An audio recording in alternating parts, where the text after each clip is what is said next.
तहरीक इंसाफ का लॉन्ग मार्च इस्लामाबाद पहुंचने पर शुरू कर दिए गए हैं। इसी बारे में मज़ीद जानेंगे अपने नुमाइंदे कमरुल मुनव्वर से। जी कमर, इंतजामात के बारे में बताइएगा।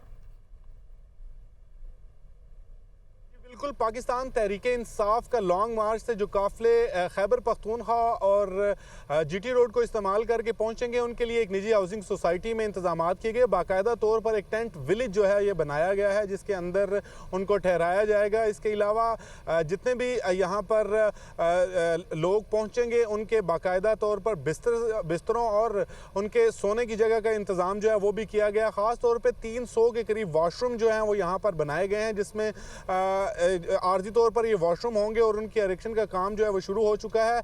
और कहा यह जा रहा है कि ये 300 वॉशरूम जो हैं यहाँ पर ठहरने वाले जो काफ़िले हैं उनके लिए होगा। ना सिर्फ खैबर पख्तूनख्वा से आने वाले काफ़िले जो हैं वो यहाँ पर स्टे करेंगे, बल्कि जो कश्मीर से आने वाली ट्रैफिक होगी वो भी कश्मीर हाईवे श्रीनगर हाईवे से होते हुए यहाँ निजी हाउसिंग सोसाइटी जो है यहाँ फैसल टाउन यहाँ पर पहुँचेगी और उसके बाद उनको यहाँ पर ठहराया जाएगा।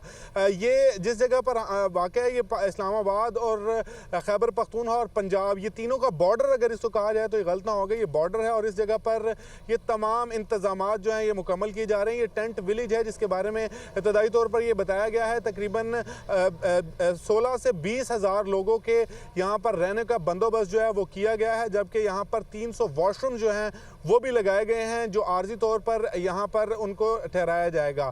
जो यहाँ पर मौजूद लोग होंगे काफ़िलों के साथ आने वाले, उनके खाने का बंदोबस्त भी यहाँ पर ही किया जाएगा और उसके भी तमाम इंतजाम जो हैं वो मुकम्मल कर लिए गए हैं। जीटी रोड से आने वाली जो तमाम काफ़िले होंगे, अगर वो मोटरवे से भी आएंगे तो 26 नंबर चुंगी से होते हुए वो यहाँ पहुँचेंगे और उसके बाद यहाँ पर उनका पड़ाव होगा जहाँ पर उनकी तवाज़ो वगैरह की जाएगी। ठीक है, बहुत शुक्रिया कमरुल मुनव्वर, हमें अपडेट कर रहे थे।